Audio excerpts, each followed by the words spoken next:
ജനത്തിന്റെ നടുവൊടിച്ച് രാജ്യത്ത് ഗാർഹിക LPG സിലിണ്ടർ വില വീണ്ടും കൂട്ടി. സിലിണ്ടറിന് 29 രൂപയാണ് കൂട്ടിയത്. എണ്ണ കമ്പനികൾക്ക് കേന്ദ്രം ലാഭമുണ്ടാക്കി കൊടുക്കുന്നുവെന്ന് കോൺഗ്രസ് വിമർശിച്ചു.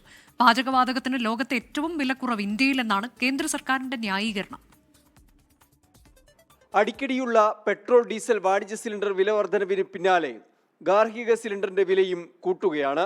14.2 കിലോഗ്രാം ഗാർഹിക സിലിണ്ടറിന് 29 രൂപ കൂട്ടി.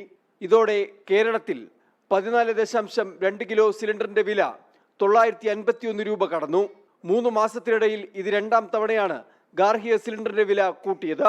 കഴിഞ്ഞ മാർച്ചിൽ ഒറ്റയടിക്ക് ഗാർഹിക സിലിണ്ടറിന് 60 രൂപയാണ് കേന്ദ്രം വർദ്ധിപ്പിച്ചത്. ജീവിത ചിലവേറുന്നതിൽ ആശങ്കയിലാണ് ജനം. വില കൂട്ടി അതൊന്ന് കുറയ്ക്കണം. പിന്നെ സാധനങ്ങൾക്കൊക്കെ വില കൂട്ടിയിട്ടുണ്ട്, അതും കുറയ്ക്കണം എന്നാ പറയാനുള്ളത്. എല്ലാ ദിവസവും ദുരിതത്തിലാണ്. ഇമ്പക്ക് അന്നാന്ന് കിട്ടുന്നത് ഇമ്പക്ക് അന്നാന്ന് നയിച്ച് ജീവിക്കുന്ന ആൾക്കാരാണ് ഇവിടെ ഉള്ളവരൊക്കെ.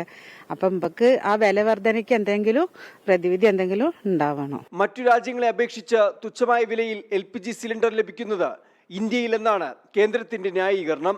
വില കൂട്ടുമ്പോഴും രാജ്യത്ത് ഇന്ധന പ്രതിസന്ധി ഇല്ലെന്നും കേന്ദ്രം ആവർത്തിക്കുന്നു. സാധാരണക്കാരന്റെ ജീവിതത്തിനുമേലുള്ള ഇരുട്ടടിയെന്ന് പ്രതിപക്ഷം വിമർശിച്ചു. ഈ മാസം വാണിജ്യ ആവശ്യത്തിനുള്ള LPGയുടെ വില 42 രൂപ കൂട്ടിയിരുന്നു. 24 ഡൽഹി.